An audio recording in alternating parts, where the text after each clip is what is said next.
The alarm did not give me time to sit down. I had just set my data tablet on the console when the proximity sensor screamed, and every light on the bridge of the patrol cruiser Vorkuta Sentinel shifted from standard amber to emergency white. My second officer Riva was already pulling up the long-range display before I had taken 3 steps toward the command deck. 6 cycles of nothing, 6 full rotational cycles of quiet border patrol along Sector 9. Where the last interesting thing to happen had been a comet drifting too close to the gravity lane markers 2 months ago. The crew had grown comfortable. I had grown comfortable. That was my first mistake, Commander Javel Riva said, and the tone in his voice stopped me cold. He did not sound alarmed exactly. He sounded the way person sounds when they see something they do not have a word for. You need to look at this. I looked on the display.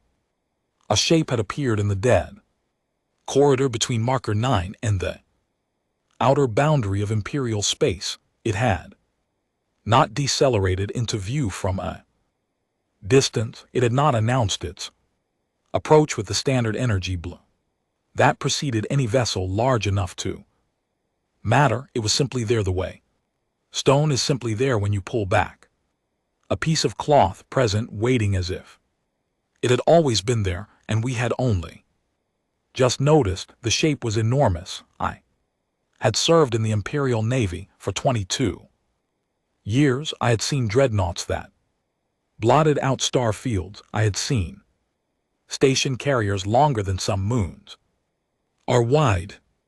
What I was looking at on that display did not resemble any of them.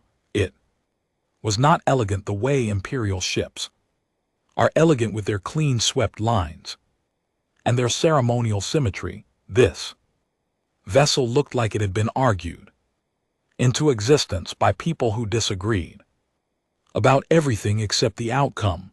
The hull was uneven in places, patched and repatched with sections that did not quite match in either color or texture.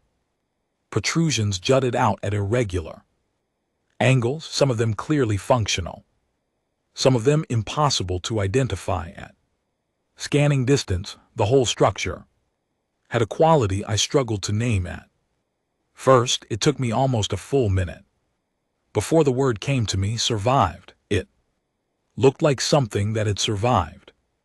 Transponder, I asked. Nothing, Rivi said. No registry beacon, no approach declaration, no energy signature consistent with any known drive system. Either, Commander, the reactor output is fluctuating in a pattern our analysis systems cannot categorize. It is not consistent with damage or malfunction. It appears to be deliberate. I stared at the shape on the display. How long has it been there? Rivi hesitated. Our best estimate based on passive gravitational data is approximately 40 minutes before the proximity alert triggered. Commander, it was stationary before we detected it. It waited. That was the moment I felt the first edge of something unpleasant moving through my chest. Not fear exactly, something quieter and colder. The sensation of realizing that whatever intelligence had brought that vessel to the edge of Imperial space had known precisely where we were and had chosen deliberately to let us see it on its own terms. I straightened. Open a channel, full band broadcast, standard Imperial hail protocol. The comms officer activated the broadcast. The standard phrase went out. The formal Imperial demand for identification, registry declaration, and immediate acknowledgement of territorial boundaries. We waited. The corridor was silent. After 30 seconds, I was about to order a repeat transmission. When the channel opened, the voice that came back was unhurried. It did not Sound threatened, it did not sound. Nervous, it carried a tone I recognized. From certain kinds of experienced travelers, people who have spent enough time in unfamiliar places that unfamiliar places no longer unsettle them. Patrol vessel, the voice said in Vorkai, not perfect Vorkai, not the clean formal dialect of a diplomatic computer, but real Vorkai spoken by someone who had learned it from living sources and kept the roughness of process in every syllable. This is Captain Mara Oduya of the Free Merchant vessel Stubborn Grace, registered to the Terran Commonwealth. We are operating in uncharted space on a commercial mapping and trade route survey. We mean no violation of your territorial markers. We did not have accurate boundary data for this sector. That is in fact part of why we are here. I looked at Rivi. He was already running the name through Imperial databases. He shook his head. Once nothing. No record of a Terran Commonwealth. No record of the vessel designation Stubborn Grace. No record of the name Mara Oduya. I keyed the channel. Open vessel Stubborn Grace. You are currently inside the boundary of the Vorkai Empire's sovereign patrol zone. You are required to power down non-essential systems, identify your point of origin in full, and prepare for boarding inspection. Non-compliance is considered an act of territorial aggression under Imperial Code 7. Pause that followed was not the pause of someone deciding whether to obey or run. It was the pause of someone thinking through a problem they found mildly interesting. I appreciate the clarification on the boundary. Patrol Commander, the voice said. Boarding inspection is not something I am prepared to agree to at this time.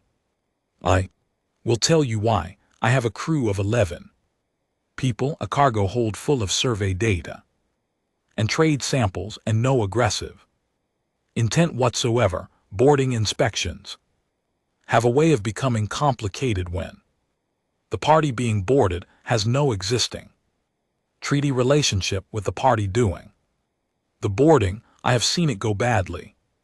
What I'm prepared to do is come to you myself in a shuttle, unarmed, for a direct conversation. I think that is a better use of both our time. Give me 1 hour. I opened my mouth to respond, then I stopped because on the tactical display the Stubborn Grace had not powered down a single weapon system. I was not certain what its weapon systems were exactly, given that nothing on that hull matched Imperial weapons configurations, but the energy signatures in 3 separate locations along its undercarriage had not changed, had not diminished, and were being held in a state of active readiness that our tactical computer described as standby. Armed, the ship was not threatening us. It was simply making clear in a very quiet way that it had not forgotten it.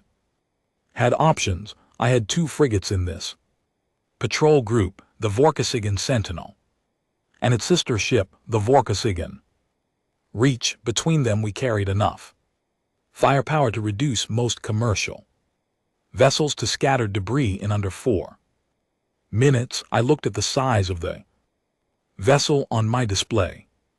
I looked at the improvised architecture of its hull, the evidence of damage endured and repaired, and endured again. I looked at the weapon signatures. It was not pointing at us. 1 hour, I said. The channel closed. Rivi was staring at me. 2 of the bridge crew were staring at me. I did not explain myself. I pulled up everything our passive scans had gathered in the last 10 minutes and began reading, because something in the quality of that conversation had made me very certain of one thing. Whoever was about to walk off that shuttle had done.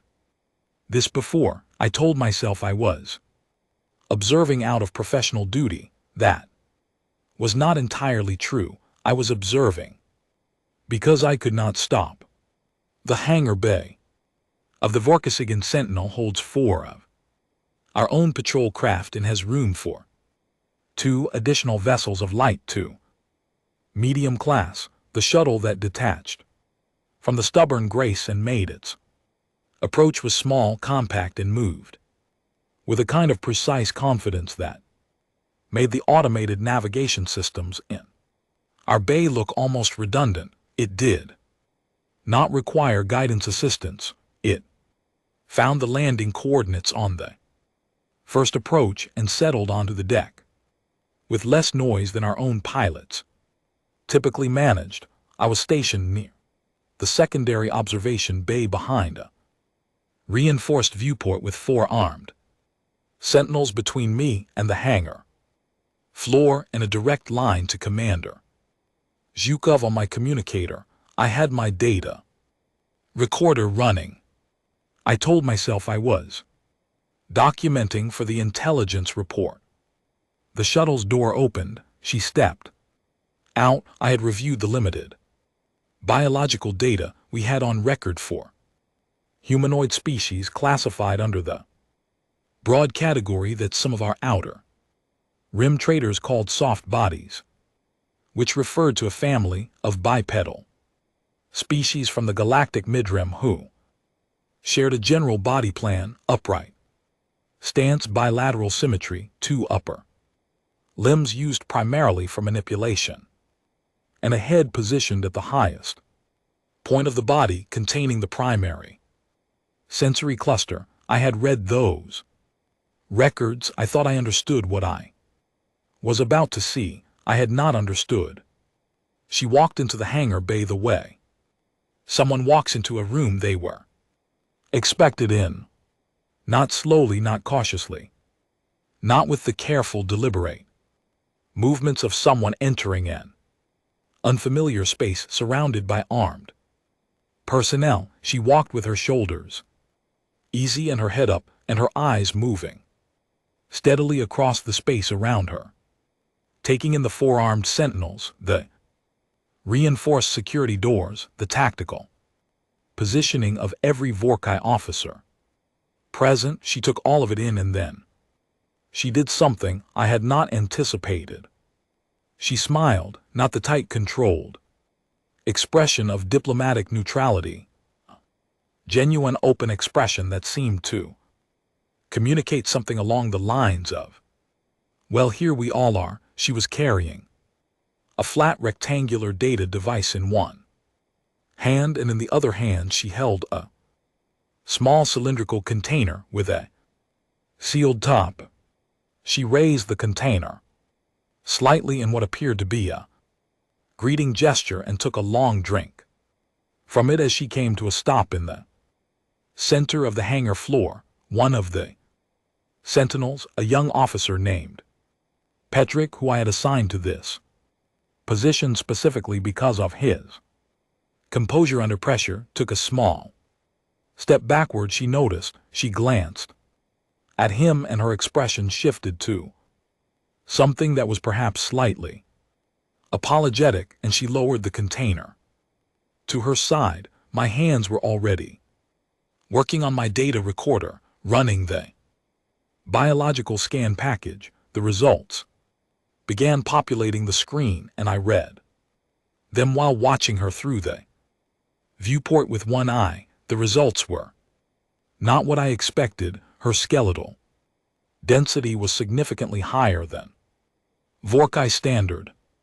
Our standard bone composition is light, efficient, optimized over generations of evolutionary history for speed and flexibility. Her bones read as heavier, denser, built to absorb impact loads that would fracture our equivalent structures. Her muscle tissue was layered differently, too, organized in a way that our xenobiology database flagged with a note I had to read twice.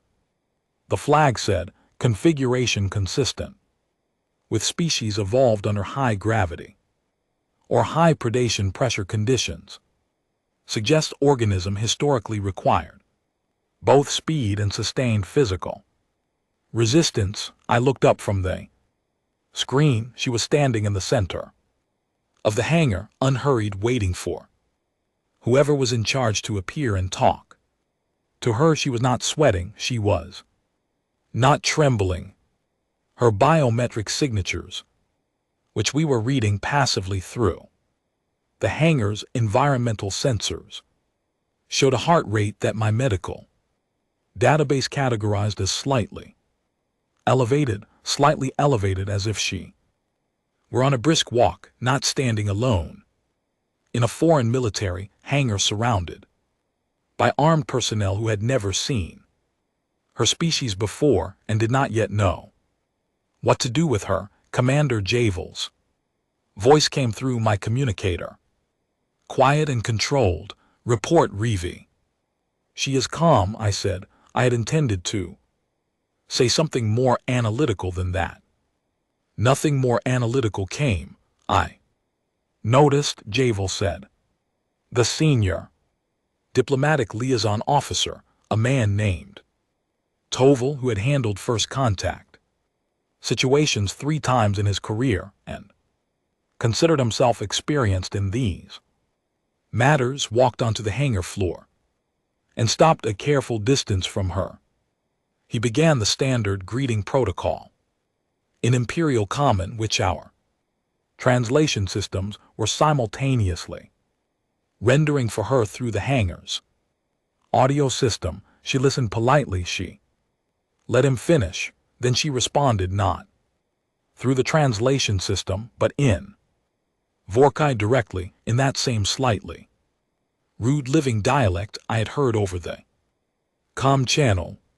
She thanked him with a formal greeting and told him that her name was Mara Oduya, captain of the vessel Stubborn Grace out of the Terran Commonwealth, and that she was here to discuss the possibility of a trade arrangement and the exchange of navigational survey data for this sector of space. Tovel blinked. He had prepared a formal sequence of procedural questions. He had a script. She had, with great pleasantness, skipped past all of it and arrived at the subject matter directly. I looked back at my data recorder. The biological scan results had continued updating while I was watching the exchange. I read the new entries. Her eyes were forward-facing.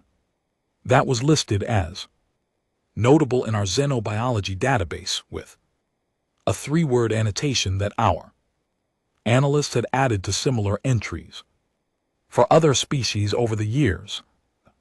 Annotation said, predator-derived visual configuration, forward-facing.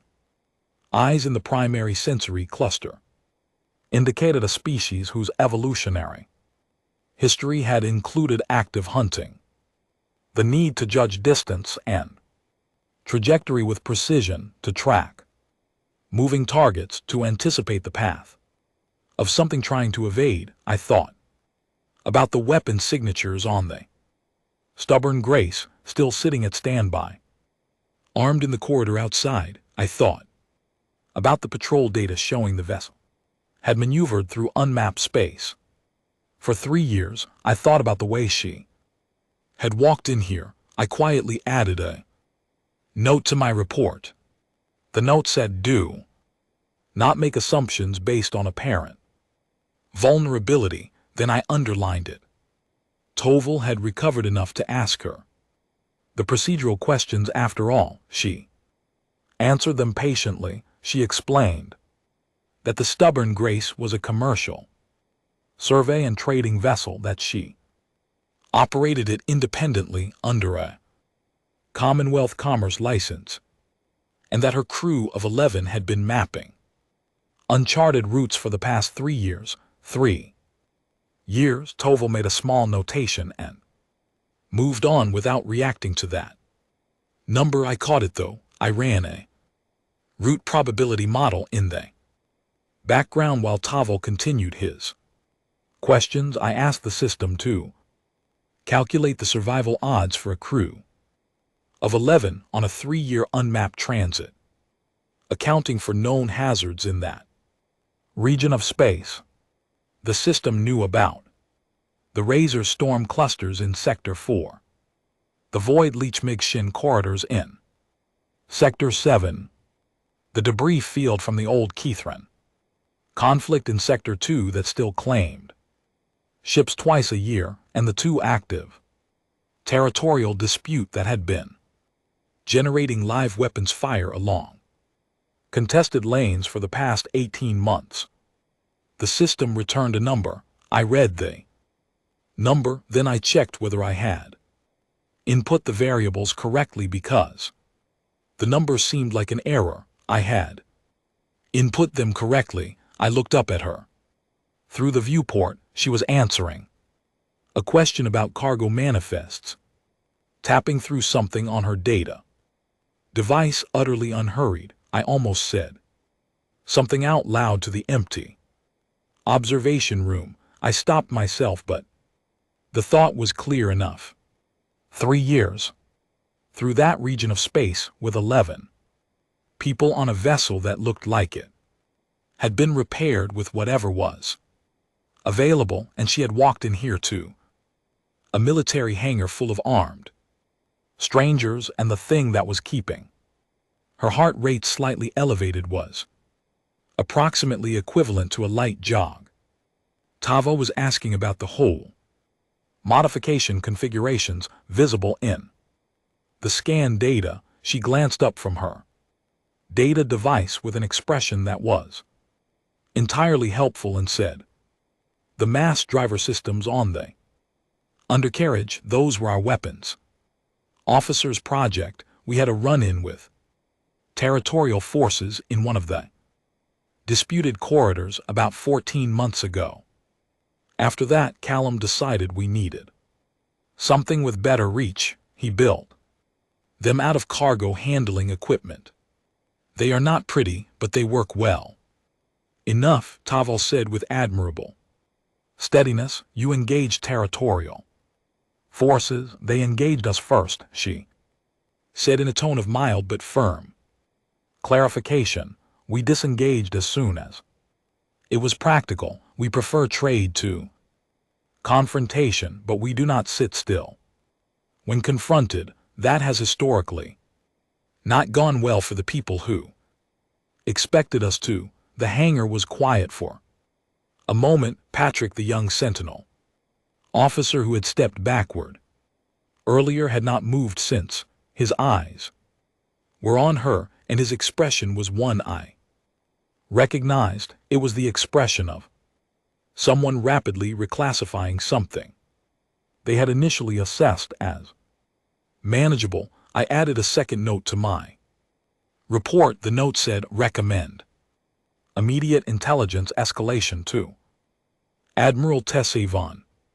Priority level urgent." And then, because I was a thorough officer and I believed in documenting complete information, I added one more line. I wrote, "She asked if there was somewhere she could sit down and whether we had anything to eat. She said she had been traveling for a long time and she was hungry." I believe she was entirely sincere. I am still thinking about what that means. The dossier arrived on my desk at 3rd. Bell and I had read the first page twice before I accepted that it was not a fabrication submitted by someone with an unusual sense of entertainment. "I am Admiral Tessavon. I have run Imperial intelligence operations in 6 sectors over a career that spans 31 years. I have read reports about species we were meeting for the first time, reports about weapon systems we had not previously encountered, reports about events that should not have been possible according to our existing models of how the galaxy worked. I have read all of those things and remained Calm, I called my senior analysts to the briefing room and I set the dossier on the table and I looked at them and I said, read this and then tell me what you think we are dealing with. They read it. For a long time nobody said anything. Analyst Vane, who specializes in hull materials and structural engineering and has never, my experience, been anything other than composedly analytical, raised her hand and said with some difficulty, the patch on the lower port hull section, the large one covering approximately 12% of the total hull surface area, I need to know what they used. I looked at the materials analysis, mining, excavation plating, standard commercial grade applied over a structural breach, consistent with a catastrophic decompression event. Vane was quiet for another moment. A catastrophic decompression event means a section of the hull was exposed to space, a section, approximately 12% of the total vessel. Yes, and they clears throat patched it with mining equipment. Yes, and then they kept going. I looked at her. Yes. She put the dossier down and sat back in her chair and said nothing else for several minutes, which from Vane was essentially the equivalent of another person walking us in circles saying unbelievable over and over. The weapons analyst, a sharp and energetic young man named Davin, had gone to the wall display and was pulling up the tactical scan data from Commander Javel's patrol log. He was overlaying it with engagement records from the disputed corridor incident that Captain Aduya had mentioned to the diplomatic liaison, cross-referencing with a recovered transmission that our outer rim intelligence network had flagged roughly 14 months prior. I have the merchant vessel report from Sector 12, Davin said, the one flagged as an anomalous engagement record 3 years back. I think this is the same vessel. I remembered that report. Every senior intelligence officer in the network had seen it. Because it was unusual, a Vorkai commercial hauler had filed an incident report describing an unprovoked engagement with an unregistered vessel. The commercial hauler had attempted to force the unknown vessel off a contested trade lane using standard coercion methods, meaning they had powered up weapons and moved to block its path. Standard practice for certain opportunistic commercial operators working near ungoverned territory, the kind of thing that worked reliably against almost every smaller vessel that crossed those lanes. The incident report had ended with the commercial hauler limping back to the nearest station with significant hull damage and a transmission that said, in its entirety, we recommend no further engagement with vessels of this configuration. No further detail, no description of what had happened exactly, just that one sentence in a damage report that suggested the hauler had been struck by pieces of something that had been it before the impact, which our analyst had interpreted at the time as a debris field from a weapons discharge. We had noted it, filed it, and moved on.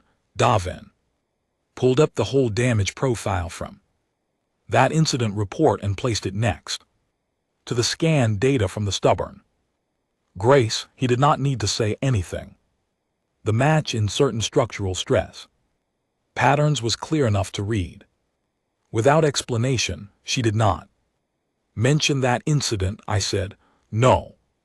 Davin said, she mentioned a different one 14 months ago. This one was 3 years ago. I looked at the two sets of data side by side for a moment. How many engagement incidents do we think there have been total? Davin turned back to the display and began pulling more data. He was quiet for a while, then he said, based on damage signature layering in the whole scan, I can identify stress patterns consistent with at least 4 distinct weapons impact events, 2 explosive proximity detonations, 1 severe collision event, and the catastrophic decompression that Vane identified, all repaired, all showing evidence of continued use after repair.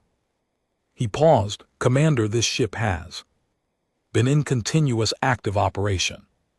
Through all of that, it has not gone back to a shipyard. It has not been refitted at a station. Every repair on record was done in the field with whatever was available. The room was quiet again. I pulled up the small file our Outer Rim Intelligence Network had assembled on human civilization over the past decade. It was thin. We did not have many sources operating in those regions, and the ones we had were traders and travelers rather than dedicated intelligence assets. The picture they painted was incomplete and, in some ways, contradictory. Humans had, by their own historical records, nearly ended their own civilization at least twice that we knew of, once through environmental collapse and once through a conflict of such scale that our analysts had initially refused to believe the casualty numbers were accurate. They had recovered from both, not gradually, not over the course of slow, careful generations of rebuilding, but with a speed that our demographic and industrial models consistently predicted was not achievable, and that the historical record consistently showed it happened anyway. They had no single unified government when our first intelligence fragments were assembled, roughly 200 years ago. In their time, they had dozens of competing powers, multiple languages, incompatible technological standards, territorial disputes of their own. Every projection our analysts had run on civilizations fitting that description had indicated eventual managed unification or collapse over a span of 3 to 5 centuries. Humans had managed a loose but functional commonwealth structure in under 200 years without collapsing first, and were now quietly sending small, independent vessels into unmapped space with commercial survey licenses, vessels crewed by 11 people who patched catastrophic hull breaches with mining equipment and kept going. I set the intelligence file down and turned to Vane. Run a combat projection, full scenario model, hypothetical imperial engagement with Terran Commonwealth forces. Use all available data. Vane looked at me. We have very limited data on their full military capability. Admiral, use what we have, I said. I need a number. She ran the projection. It took longer than it should have, which told me something about how many variables the system was struggling to account for. When the results appeared on the display, I read them carefully twice, then I picked up my secure communicator and placed a direct call to the imperial capital, because the result of the projection was not, as I had expected it to be, a clear imperial advantage with a question about duration. The result was a category our projection system used rarely. The system called it indeterminate outcome, which in military analysis language meant that the engagement scenario contained variables that could not be resolved with available information, and that resolution would depend entirely on factors that could not be predicted in advance. Specifically, the system had flagged 3 factors it could not model. The first factor was labeled improvised tactical adaptation rate, meaning the speed at which Terran Forces based on available behavioral data appeared to develop novel solutions to obstacles they had not encountered before. The second factor was labeled pain tolerance and continuation rate, meaning the degree to which Terran forces, again based on the limited behavioral data we had, appeared to continue operating under conditions of significant damage to personnel and equipment that would result in withdrawal or cessation of activity for most species in our database. The third factor was labeled with an unusual bluntness that I later asked Donovan about, and he admitted he had written himself because no existing label fit. They do not appear to have a reliable threshold at which they stop. I held the communicator in my hand for a moment. Before connecting the call, I looked at the scan image of the stubborn gray, still displayed on the briefing room wall. The patched hull, the improvised weapons. On the undercarriage, the drive core. That should not have been able to produce the performance numbers it was producing, but was doing so anyway, because someone had modified a commercial mining engine in ways that our engineers said were technically unsound and practically effective. I thought about Captain Mara Odoyua's sitting in a guest room on the Vorkai Sentinel right now, apparently teaching a card game to two Imperial Sentinels who had been assigned to watch her and had instead ended up sitting across a table from her while she patiently explained rules to a game that apparently involved small painted pieces of flat material with numbers on them. I placed the call. Legate Savar had served in the Imperial Court for 40 years, and in that time he had watched 3 emperors make decisions ranging from inspired to disastrous, had navigated 17 major diplomatic crises, and had developed what he considered a reliable ability to read the mood of any room he entered within the first 90 seconds. He could not read this room. The emergency session had been called at short notice, which meant that the court chamber had assembled in something between formal procedure and controlled chaos. Senior military officers occupied the left wing of the chamber in their dress uniforms.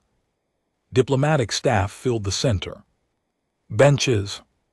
Intelligence division heads, including Admiral Tassivin herself, who had arrived by priority transport and looked like she had not slept in 2 days, were positioned along the right wall where they could feed information directly to the throne dais without crossing the formal floor. The Emperor sat at the center of all of it and had been silent for an unusually long time.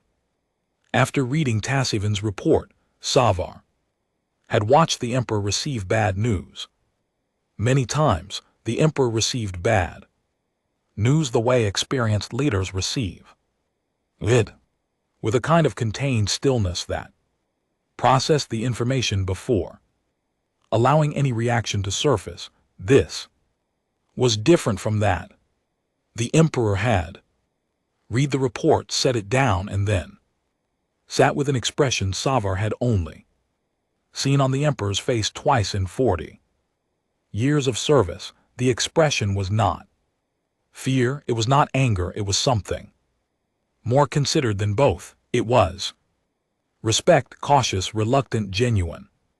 Respect directed towards something that had not asked for it and probably did not need it. High General Veketh was speaking. Veketh was a large, loudly competent officer in Nays who had won significant territorial engagements and believed in solutions that could be described in direct language. We have an unregistered vessel sitting in our border corridor with weapons active and a foreign national on our ship without authorization. The response to this is standard. We detain the vessel, complete the inspection, and determine whether this Terran Commonwealth represents a threat to imperial interests. If it does, we act accordingly. If it does not, we establish formal terms for its departure and the establishment of boundary acknowledgement protocols. Tessevin said from the right wall, in a tone that was very carefully neutral. With respect, High General, the vessel has not complied with boarding requests, and its weapon systems have remained in standby armed configuration throughout. Any attempt at forced detention would represent an escalation. We have 2 frigates at that position. Vekath said. Yes, Tessevin said. We do. The way she said those 3 words landed in the chamber like a stone dropped into still water. Sevar watched the faces of the senior officers. Some of them understood immediately, some of them did not. Vekath was one who did not, which was perhaps why he had always been better at winning engagements than preventing them. The Emperor spoke for the first time. What does the combat projection say, Admiral Tessevin? Tessevin was quiet for precisely the right length of time before answering, which Sevar recognized as the pause of someone who had decided in advance to be honest about something they would have preferred to qualify extensively. The projection returned an indeterminate outcome designation, Your Majesty, based on available data. Vekath made a dismissive sound. Indeterminate based on incomplete data is not the same as disadvantageous. No, Tessevin agreed. But I want to draw the court's attention to 3 things. The first is that this single merchant vessel, operated commercially by a crew of 11, has accumulated documented evidence of surviving engagement with armed forces, no fewer than 4 times, repairing its own hull without external support, and continuing to operate across unmapped space for 3 continuous years. Second is that this is a merchant vessel, not a military ship, not a scout for military action, a trading ship with a commerce license run by a person who came to our hangar bay with a data device and a container of some kind of beverage and asked if we had anything to eat. She paused. The third thing she said is that we have absolutely no information about what a Terran Commonwealth military vessel Tusk. The chamber absorbed that. Savannah looked at the Emperor. The Emperor had picked up the intelligence file and was looking at the image of the stubborn grace, the patched hull, the improvised systems, the scars of an operating history written in damage and repair. Vessel that looked like a thing that had survived because it was Legate Savar. The Emperor said without looking up. Savar stood. Your Majesty, in your assessment, if we were at full military engagement with the Terran Commonwealth, not a border incident, full engagement, how long before resolution? Savar had run 3 different projections since receiving Tessevin's briefing that morning. He had read every fragment of intelligence data available. He had thought about the stubborn grace and the woman who flew it, and the number his probability model had returned for 3-year unmapped transit survival odds. That number, which the system had flagged as a calculation error before he corrected it. He was quiet for long enough that Vekath shifted impatiently in his seat. Then Savar said it would depend entirely on whether they decided they wanted to win, Your Majesty. The Emperor looked up from the intelligence file and looked at him with an expression that confirmed Savar had given the right answer, which was a complicated thing to feel good about. Vekath, the emperor, said, "Your border. Close your order, filed this morning. Your Majesty. Standard protocol for unregistered foreign vessel incidents. Rescind it." Vekath's jaw tightened. Visibly, "Your Majesty, rescind it," the emperor said again in the tone that indicated the conversation on that point was finished, and prepare a formal diplomatic envoy, full ceremony 12 ship escort. We will invite Captain Oduya to a formal meeting, not an interrogation, not an inspection, a meeting with the appropriate honors extended to the representative of a civilization we have not previously had the opportunity to know. He set the intelligence file down and looked at the image of the stubborn Grace one more time. "A civilization," he said more quietly, "that sends its traders first." Savar caught Tessavan's eye across the chamber. She gave him a very small nod that communicated something neither of them said aloud, which was, "Good, we chose correctly, and also let us never be in a position to find out whether we chose incorrectly." He sat back down and began composing the formal diplomatic instructions in his head, already thinking about what kind of opening trade terms would signal goodwill without projecting weakness, already wondering what navigational data the stubborn Grace was carrying and how much of the unmapped corridor it had successfully charted. He was also privately looking forward to meeting Mara Oduya. He had a feeling she was going to be interesting. "I want to tell you something honestly before I explain what happened. I knew where I was flying into.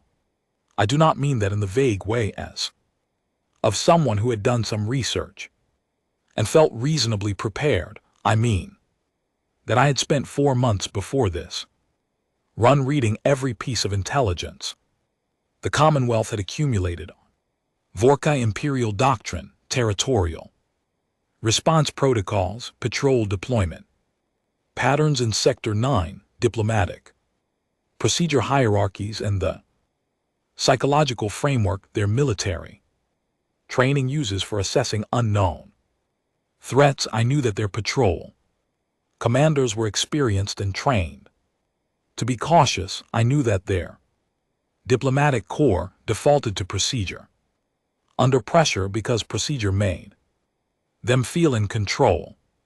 I knew that the thing most likely to produce a good outcome for me and my crew was to be, from the first moment of contact, the least threatening thing they had ever seen that was also clearly not afraid of them. This is not an easy combination to project. I have been practicing it for a long time. My name is Mara Oduya. I have been captain of the stubborn Grace for 6 years. Before that, I spent 8 years in the Commonwealth Navy, most of it in deep survey operations in contested regions, which is a polished way of saying that I have a lot of experience in situations where the difference between a trade route and a debris field depends on decisions made in the first 30 seconds of contact.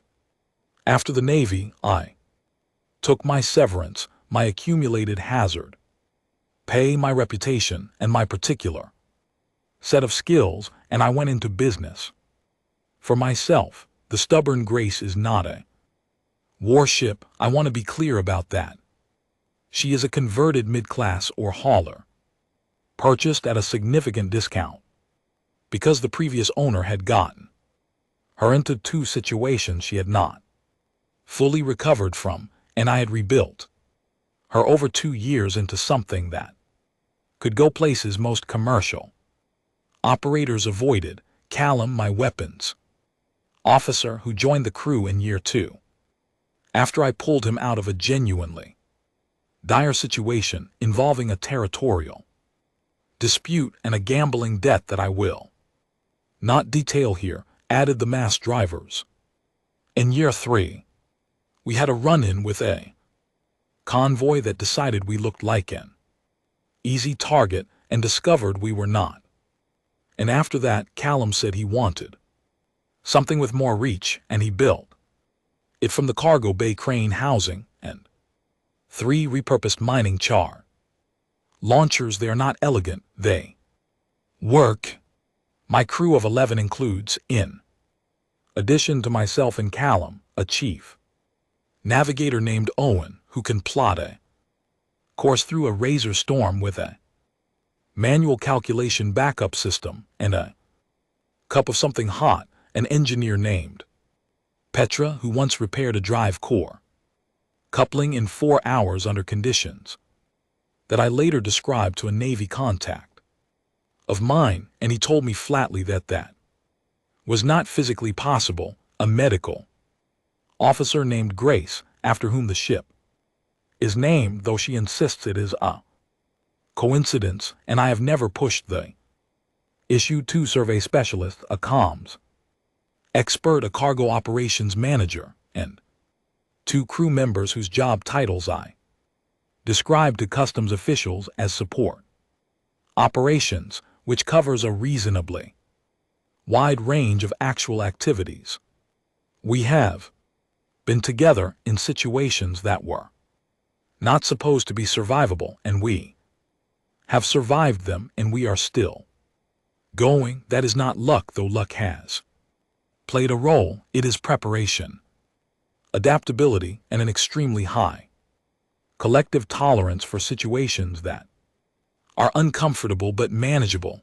The Vorkai did not know any of that when I walked into their hangar bay. What they saw was a human woman, apparently unarmored, carrying a data device and a thermos of coffee, walking into a military space full of armed personnel who had never seen her species before and did not know what she was capable of. I knew what they were seeing. I had thought carefully about what I wanted them to see. I wanted them to see someone who was not scared of them. Not because I was not somewhat nervous. Because I was. My heart rate was elevated, and I was running constant environmental assessments as I walked in, cataloging exit routes and threat positions out of habit and training. But nervous is not the same as scared, and scared is not something I was willing to show, because showing it would have told them something untrue about me and about humanity in general. We are not a species that runs from the unfamiliar.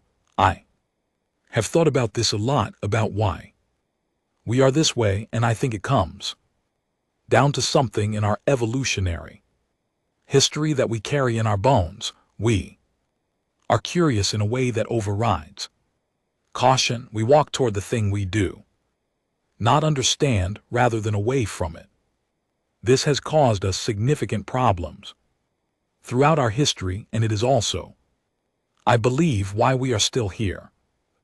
Diplomatic liaison who met me in the hangar Toval was very well prepared and very professional, and visibly working hard to maintain the formal structure of his procedure in the face of what was apparently a thoroughly unexpected situation. I appreciated the effort. I answered his questions honestly, and I volunteered the information about the mass drivers because I wanted them to know we had them, and because I wanted them to understand the context, which was that we had built them in response to being targeted rather than because we were looking for engagements. We are not looking for engagements. We are looking for trade routes and survey data, and the kind of long-term relationships that make operating in unmapped space more viable over time. That is a better return on investment than any single confrontation. When the formal diplomatic envoy arrived, I confess I was slightly overwhelmed by the scale of it. 12 ships, full ceremonial uniforms. A degree of procedural pomp that my crew watched from the observation deck of the stubborn grace with an expression that I can only describe as collectively entertained.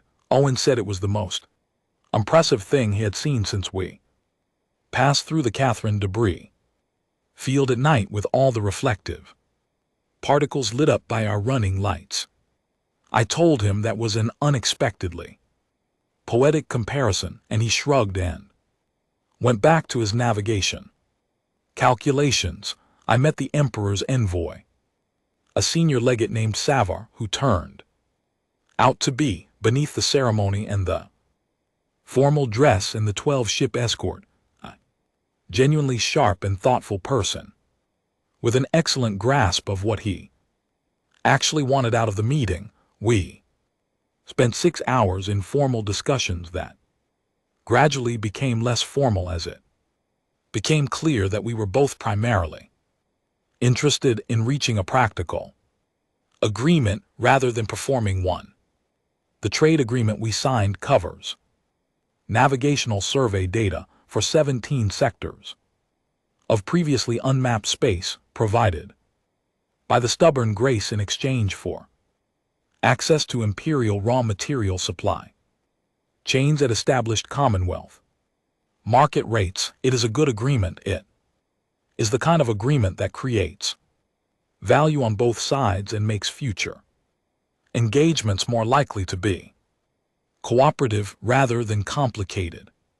Savar, over a small shared meal at the end of the formal session, asked me a question that I think he had been wanting to ask for several hours. He asked whether I had been scared walking into their hangar bay alone. I thought about how to answer that. Honestly, a little, I told him. I have a good sense of danger, and the situation was not without risk, but here is the thing I have learned over a lot of years of doing this: when something very large and very powerful is making up its mind about whether you are a threat or an opportunity, the most useful thing you can do is already be smiling when they decide, because the decision they make in that first moment tends to be the one that sticks. He looked at me for a moment, and then he said that was one of the more practical pieces of advice he had heard in his 40 years in the imperial court, and he wrote it down in a small notebook he kept in his formal jacket. I liked him. 2 days later, I shook his hand, which surprised him considerably, since Vorkuta do not generally use that greeting, and walked back onto the stubborn grace, and Owen had our departure course already calculated. Petra had fixed the secondary coolant issue that had been giving us readings we did not like for the past week. Callum had resupplied the mass driver charge housings from a supply cache we had arranged as part of the trade terms. Grace had restocked the medical bay with 3 items she had been running low on, sourced from Imperial Medical Supply lists, which she said were surprisingly well organized. I sat down in the captain's chair and I looked at the departure plot on my screen, the long, clean line of it leading away from Vorkuta Imperial space and then back into the unmapped dark where the next sector of uncharted corridor was waiting for someone to go and look at it. I keyed the shipwide channel, all hands. Departure in 10. Owen, get us a clean exit angle. Petra, I want full drive output on my mark. Everyone else find something to hold on to until we clear the patrol zone. A chorus of acknowledgements came back from around the ship. I could hear in the background of Callum's acknowledgement the sound of someone else laughing, which told me the card game he had apparently continued teaching to 3 separate Imperial sentinels over the Past 2 days had probably reached some kind of conclusion. Owen's voice came through last, calm and dry as it always was. Course is set, Captain, you know. They named this route already. I checked the updated Imperial charts they gave us. As part of the data exchange, they are calling it Oduya's Corridor. I looked at the departure plot, the long line of it reaching into the dark. Good, I said. Let's go make it longer. The stubborn Grace powered up her drives, the sound of them rising from a hum to steady, confident roar that I had heard hundreds of times and never got tired of, and we moved forward into the unmapped space ahead, carrying 11 people who had been in situations that were not supposed to be survivable and had found every time that surviving was simply a matter of deciding to. Behind us, the Vorka Empire watched us go. I hope they were taking notes.